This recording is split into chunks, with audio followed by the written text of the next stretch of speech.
Hello everyone, welcome to our Let's Play series of Torment, Tides of Numenera. This is Crawn RPG as usual, and I'm very happy that you're chose to join me today here in the Fifth Eye yet again, as we finally talk to Theborus and Zayob over here and try to figure out what exactly is going on with the adversary in here. Let's see what happens. This man's mind is sealed off from you, like trying to read the thoughts of a book that's been glued shut. The man is old and strong, his face lined with years of brutal experience. His face is aquiline, his nose sharp. He wears a broad-brimmed hat, and his voice is a low rasp. "I'm Theborus," he says. "Tell me your story. Make it a good one." Let's see. He's probably gonna be able to read my mind, so let's not even try lying. Let's see. I was born falling from the sky, and now I'm trying to repair a chamber that will stop a nightmare. That seems interesting enough. He watches you intently as you speak, and when you finish, he nods sharply. "You're telling the truth," he says. "A lot of people embellish, or they lie outright. Try to pretend they're more than they are so people will remember them as giants. More often than not, they just end up looking ridiculous." He pats you on the shoulder. "You've given me a rare treat. Thanks. So, what do you want? Can't help you with your chamber, but maybe there's something else?" "Yeah. What can you tell me about the adversaries?" There it is. His eyes narrow, and he leans in close. "I don't want to talk them up. It's important to understand that they are not unbeatable, that they are not immortal. They're tough, hell yeah, but they can be stopped. That said, what are they? You've heard of spirits, beings of pure thought? That's what they are, except that they are more like living hate, like every nightmare of fear that you can't escape, a vortex of despair. That's why we fight, because they're poison." So Clara needs strong allies to fight in the endless battle. Would you be... No, let's say that at the last one. Can you tell me about yourself? "Well, I'm the brains of this operation." He gestures with a lazy hand around the table. "Without me, they'd lose the thread of their thoughts and spend all of their time wandering in dreams." "Well, we're just trying to get away from your nagging," says Dama. He tips his friend a wink. "Oh, it's that nagging that sharpens your word, Dama. Though I admit that my words are probably getting duller every second I spend talking to you." He turns back to you. "Well, let's call me a warrior of language. Words are my weapons and, my treasures. They might be pretty sounds to you, but to me, they're the tools that pry open your imagination and leave you vulnerable to my friends here. I build pictures, set the scenes, and create mazes in your mind." He takes a careful sip of his drink. "I'm also the last person in the world to know the lost words of Crawn." He closes his eyes tightly, and when he opens them again, you see worms of light dancing in your eyes. They're gone again with his next blink. Words or worms? I saw worms of light. They're a weaponized meme. A thought that sticks in your head. A tune you can't get rid of. A saying that echoes in your mind until it drives you mad and melts your brain. Zayob lays a hand on his arm. "You don't have to talk about this, Theborus." She turns to you. It's eating away at him. He has it compartmentalized, but he says that he can feel it burning away at his mind. I feel the power in you. Can you help him? In me? What? I would like to try, but, what can you tell me about the words of Crawn?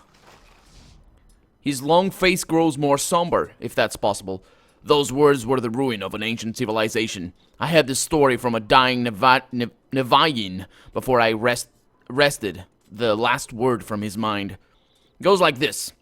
The scholarks of that age had found deep truths about the world, and they stumbled across these words. They wrote the knowledge down and sealed the words away with the strongest warnings they could find, and then they killed themselves so that they wouldn't infect their kind. The problem was they didn't count on their writings sticking through the ages. Some schist-brained fool ignored the warnings on the bindings, read the words, and spilled them out onto the civilization that had grown up in that spot over the millennia. 8 rulers of Crawn, 8 words, and a continent-spanning empire fell, its people bleeding from their eyes with hatred in their hearts. Survivors tried the scholar who'd released the words, buried him in stone. The words were lost again. A Nevayin, a hero, found the imprisoned scholar. He tried to wipe away the knowledge he'd spoken and removed him from the world. Had the Nevayin stuck there, it would have been the dust itself rewriting the words of Crawn on the floor in the wind. But it was too late. The words had infested his mind. I found the words. I burned them from the world, trapped them in a maze in my mind, and they're near the exit. Huh. Okay. That's quite impressive. To contain in his mind the words that destroyed a civilization? Of millennia? A civilization that had lived for millennia there. Yeah. So, what are you doing? What are you going to do about the weaponized meme that's burning in your mind? Well, I could always kill myself.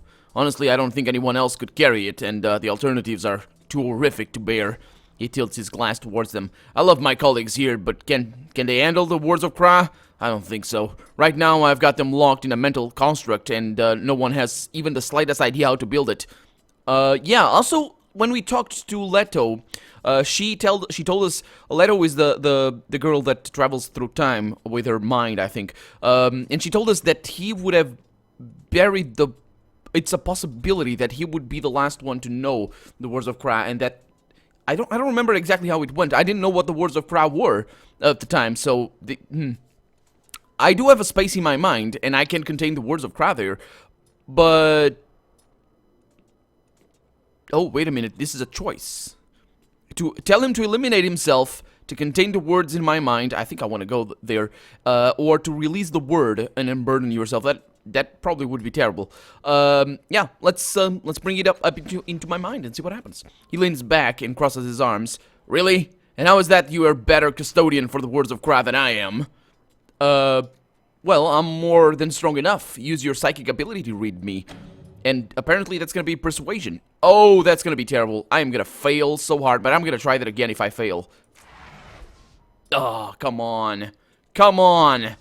He focuses on you. You feel something like the skittering of spiders across your mind. They plunge inside, and suddenly you sense he's present in the labyrinth, and you can feel his mind recoiling. No, I don't think so. It's not just your mind in there. Many minds share that space, and honestly, I just don't trust that you'll guard the word. Okay, let's see if I can rescue this thing.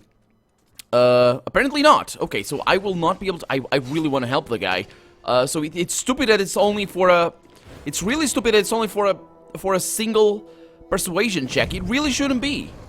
Okay, so let's have a chat with him again. And go with the same thing. I go for the first one right there. It's just a 45%. Come on, it's... I need more edge. I need more edge. So can you tell me about the adversaries? And then tell me about yourself. That's gonna go for her. Right there. The words of Crawn, so we know about that. That's quite important right there. And then ask him what he's gonna do about it. And then, let's go with that. Persuasion check. 45%. Come on, it's not that hard. I failed again. Ugh. Well, try that again. Until I succeed. This is just simple, pure and simple save scumming. I know, but I want that quest. I want to do it like that. And I just don't agree. I don't agree. I just don't agree. I don't agree. The fact that his survival or whatever the quest balances on a or that part of the quest anyway. I want to do it. I just want to do it. So let's go with that. Go through all the things. Ask him about the words of Crawn again. No, okay, that's the same thing. And ask that one. Come on, 45%. To fail 45%, Oh, come on! You gotta be kidding me. I really want to help him out. But I'm not gonna... Okay, what is my character gonna tell him? Okay, that's a sign. I can't do that. I would do that, but no. It saves coming already, so... So what can my character... To tell him to kill himself is not really a good decision, I don't think. So, to release the words onto the world, it's probably a terrible, terrible idea, and I don't think my character would actually like that. I really thought that we would be able to use the other guys for this particular one, but, well, we don't have persuasion. That's the skill that I'm missing, but I just need more edge. I need edge, it's what I need. Because that would increase the chances quite considerably. So ask him that, and let's look at the questions. I don't have a solution right now. Let's say that, and then come back when I can convince him. That's the one. That's how I should do it. See, no saves coming needed. Let me just level up, and we'll figure it out. So what can you tell me about this place? Ask Dama, ask Leto, ask Zayob or Feriok. I just drink here. Okay. So, can you tell me any stories about the others in the bar? I can, but I won't. Talk to them yourself. They all have a piece of wisdom that they carry in themselves, and I don't dishonor them by telling their stories for them. He scratches under the brim of his hat. I can eulogize them, but every story would start like, here's a warrior, selfless and self-absorbed, knowing about themselves so they can help the world. But they're all more than that. See if you can get them from a different perspective than me. Okay, sounds like a good thing, but there we go. And to you, I suppose. Yes, indeed. Okay, so you know what? I don't think... I really don't think anything is going to happen about the adversary. Or maybe we just need to leave this place or something. I don't know. But there we go. Can't help him. I could continue checking. I'm not going to do that. The game failed too many times. I'm just going to bring up my edge. Or get a persuasion check. I think edge is better. And yeah, we'll see what happens. Hey, Zayob. How's it going? This woman's face seems timeless, neither old nor young, unblemished by, but somehow not perfect. Her dark and wavy hair floats like a cloud to her shoulders. When she speaks, her voice is musical, almost artificial. I am Zayob, and you are? She concentrates, fingers pressed to her temple. When her table mates start smiling, she pulls them away. Well, I'm not actually a mind reader like these two, just a joker. Oh, really? Was she trying to, Oh, I see what she was trying to do right there. Can you answer my question seriously? I can, although you'll need to answer a question for me first. Tell me, are you from the area? A small hamlet, slightly isolated, but still within the broader Sagas Protectorate? Somewhere near Arvrin Wood, perhaps? I trust these guys. I actually don't know where I'm from. I was born in a falling star. Oh, a what? How is it that you know the language here? You must be particularly observant. Your voice, your inflections, your mannerisms, they speak of someone whose upbringing was based on an older version of the Sagas Cliffs dialect. That suggests an isolated aldea or enclave of some sort. Although she claimed not to be a mind reader, the narrator says, Zayob's mind is impenetrable. She might as well be one of the bartender's pumps. Okay, well, I'm not gonna drink from her, so yeah. Yeah, can you tell me about yourself? I am Zayob. I hail from the western reaches of the Clock of Kala. Oh, speaking of clock, we really need to do that. Actually, we're gonna do that right after we talk to her. Near Matheonis. Yeah, she bows her head modestly. I have had the opportunity to serve with my fellows here in a number of disturbances, though if you wish to hear more about those conflicts, you must speak with Dama. I am their support, their backup, and if need be, their physical offense. Oh, really? What's going on in this place?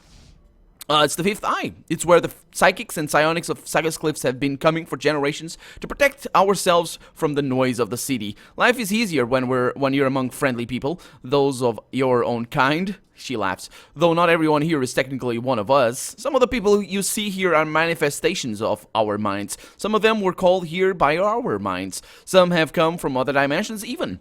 She leans back, tapping a finger on her lips. I have a challenge for you. One of the 5 of us who owns this bar is a projection.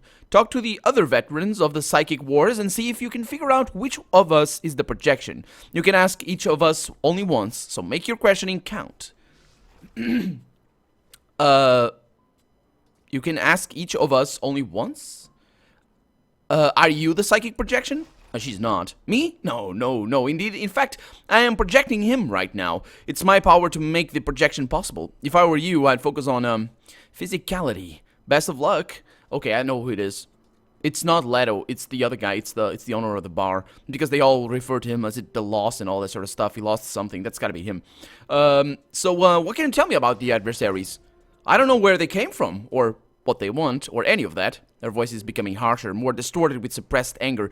I only know that they destroy everything they touch, and that I will destroy them. My friends pull their extrusions into the real world, and then I get to sever them from their source. And she downs her drink.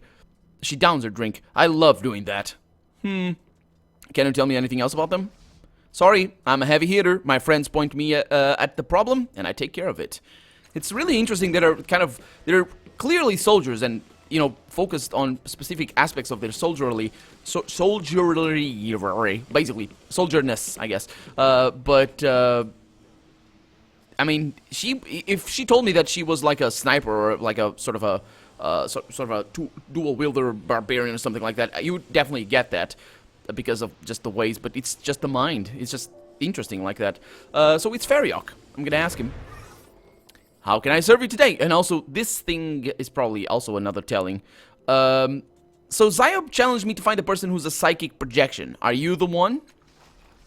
He laughs. Now, why would I come right out and tell you? If Zayob's playing a game, why should I spoil her fun? Come on, puzzle it out. But let me offer a clue. Know your subjects. I guess that's the kind of thing an empath would say, hey? Yeah, Zayob said I should focus on physicality, which again points to that. She did. How's this then? He concentrates momentarily, and the bottles and glasses circulate in a convoluted pattern around his head, then settle back into place after a moment. How's that for physicality? Yeah? Come back soon. Yeah. So Leto is kind of weird. I love this. I love this challenge. Leto is kind of weird, but I think she's here. Kind of not. I don't know. So Zayob says says one of you is a psychic projection. Are you the projection or are you real? Who can say what reality is, says Leto. I see strands of possibility tying the future and the past together. Probabilities grow and decrease. Is a small probability a reality? In one universe it will be. In another, it has vanished into the web of might-have-beens. An opportunity for nostalgia or gratitude at avoiding it. I tell you that reality is more than our perception of time. It exists beyond us. What is in the past extends into the future. Touch the threads of the past and you can see their intended shape. Know what it is that you seek, and you will be able to discern your reality. Ah, what are you even saying, Leto? Says Feriok. Actually, that's kind of important, is it? Touch the threads of the past and you can see the intended shape. Know what it is that you seek, and you will be able to... okay. A smile touches her lips. Only that one who would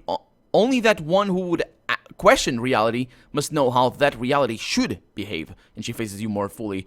I am not this projection you seek. It's him. It's gotta be him. She came out and said that she wasn't it.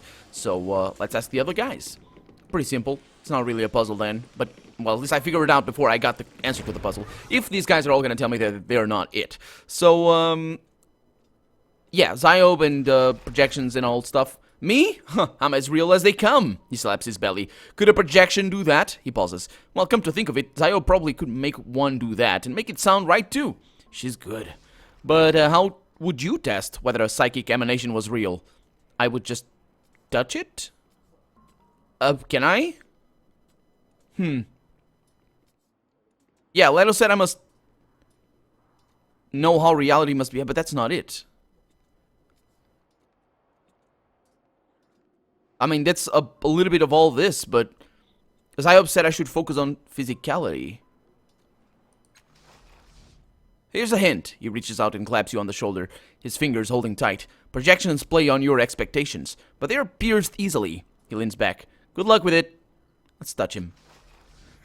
He doesn't move, and your finger sinks into his flesh. He grins. Satisfied? Oh, boy.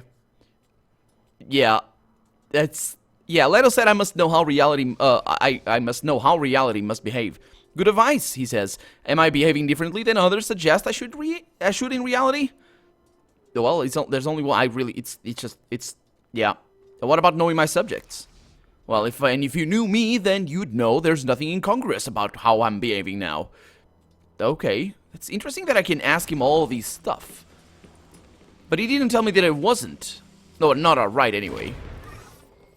Glad to know someone around here recognizes that what we do isn't charity, says Theborus. It might be a calling and a necessity, but I need to get something from it besides the satisfaction of a job well done. Yeah, so, there's a psychic projection around. Is it you? A psychic projection? That's an interesting way to word it, Z. He tilts his head towards Zayob. Couldn't you say that we're all psychic projections in one way or another? Well, it's true, but it's not... At the same time, it's not... Well, he's right. But anyway, he leans in. Put it this way. Are you always how I picture you? Does your behavior change based on my thoughts? No. Your thoughts are your own, as are your opinions. They have nothing to do with me. So if you hear that I've So if you hear that I've been telling people that you are a tulky runoff and your body's full of schist, and I'm of a mind to cut you open to prove it, you don't change your behavior? Keep in mind I've done nothing to you. In this example, not one damned thing, at least not in the psychic realm. But I've affected you anyway, purely with the power of my thoughts and my words. He taps his head with a gnarled finger. I actually don't think he's right in that. If I hear... His thoughts don't affect me. First off, if I hear that he's been telling people all that, that's not his thoughts. I mean, I have no proof that he actually has been telling that. And even if he has, that's still not his thoughts, it's just his actions. So, it's like saying, can I touch you? He's ultimately asking, can I touch you? Yes, you can. Yes, you can. Can you punch me in the face and break my nose? Yes, you can. Does your perception of me affect who I am? No. No. It might affect your actions, but in that it affects us, or affects me, because it breaks my nose, but you know what I mean? I thought he was actually just referencing the fact that we are all locked inside our minds and we can't actually know the real world. You might know what I'm talking about. If you don't, I'm not going to talk about it right now. We might as well say that we are all interconnected at a fundamental level, says Theborus. That our thoughts and actions have effects on each other. It might not be reality, that is the truth, but we each have a perception of a truth. It's a guiding, well, a truth. If it's not the only one, then it's not the truth. The thing is that the truth is never attainable because you're locked inside your mind. Anyway. It's a guiding star that we use to live our lives. Yeah, it's not reality for everyone, but it's reality for us. It's our story. He rolls his eyes. Dama does. Oh no, Zayob, Theborus is getting started again. Hush, I'm lecturing you. Actually, yeah, sure. He turns back to you. Even if we don't understand reality, we understand stories. So maybe our best gauge for how we experience each other is through the stories we know and the words we use when we tell these stories. What I'm really telling you is that I am not Zayob's projection. Maybe learn some of our tales and you'll get the truth. A truth, anyway. Okay,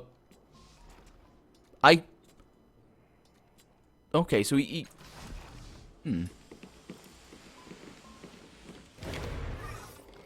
I want to say before I say this. If I fail, I fail, but I want to say before I do that. So I know who it is. I know who the psychic projection is. It's Feriok. She laughs delightedly. I wouldn't even ask how you figured that out. If you guessed, it was a lucky guess, but your instincts were right. And then her face falls flat. Face falls. Yeah, it was. It wasn't really a lucky guess. It was kind of obvious, but the thing is, they were all they only made it harder for me to actually know for sure that it was Feriok. I was so sure. I went to Feriok right away. Right away. I was so sure. But yeah, the thing is, she made it. They all make it harder because, like, oh, it's gonna be this. So it's an interesting way of putting it, but it really was kind of a puzzle. There we go. I began manifesting him after he was killed. Yeah, I guessed. Also, there was a line where they say, we lost, and I figured that it was part of him, but, I mean, I think he was actually killed, yeah. I mean, in hindsight, it's pretty obvious. He was our spotter, the man who saw the adversaries and lured them to our battleground. But the last adversary we fought, it was ready for us. It caught hold of the lure he offered, and it followed his mind all the way to reality. It burned. She pauses, chokes back a sob. It burned him from the inside, and she looks into the distance. He lured it to us, and with his dying will nailed it into place. It was a sacrifice any of us would have made, Zayob, says Dama. No matter who was in that position. He speaks softly as if trying to convince himself. She continues. The adversary didn't pay attention to us, even as we poured our heaviest attacks into it. It was too absorbed in destroying Feriok, tearing him apart instead of defending itself. As if its first priority was in blinding us instead of preserving itself. Oh, that's why they can't find the adversary. Because their spotter is gone. Oh, I kind of didn't understand that before. Not completely anyway, but now it makes total sense. Her voice turns hard. We beat it though. So long as I'm breathing, I'll keep his memory alive. He'll serve his drinks and make his bad jokes, and everyone here will feel welcome. It's the least I can do in his name. Oh, yeah, it's like a statue. Or, you know, like a memory, but, you know, a statue is for preserving memory, and that one is better than a statue. That's what I mean by, as like a statue. Kind of came out of nowhere, but yeah. It's cool. It's really cool. And also we gained a little bit of experience. Speaking of which, let's look at our level up situation. We have 100, or actually 96 experience to go. And we are out, finally, of this place. The journal updated there, or was that an autosave? I think that was an autosave. The game just tells me that it's an autosave. So we didn't find the adversary. I'm not really sure what exactly is going on. I don't know. I have no idea. Anyway, we're going back to what's that place? Circus Minor? Yes, indeed. And then we're gonna talk to all of these guys, because there are things going on. And there's definitely people talking about the guys downstairs. We also need to fix that. But we're going to the clock, because now we have full pulls of everything. And we're gonna figure out what the clock does. And we're gonna do it. But that's gonna be for the next episode, because we're out of time for right now. So, I'm Colonel RPG, and this has been Torment, Tides of Numenera. I really hope you've enjoyed it, and if you did, go ahead and leave a comment, like the video, but above all, thank you so much for watching. Thank you so much for hanging with me into, how many episodes now? 19. Well, there's gonna be 20. There's probably gonna be 100. This game is probably huge. But so far, thank you so much for hanging out with me and being still with me after 19 episodes. Thank you, and I'll see you next episode. Bye-bye.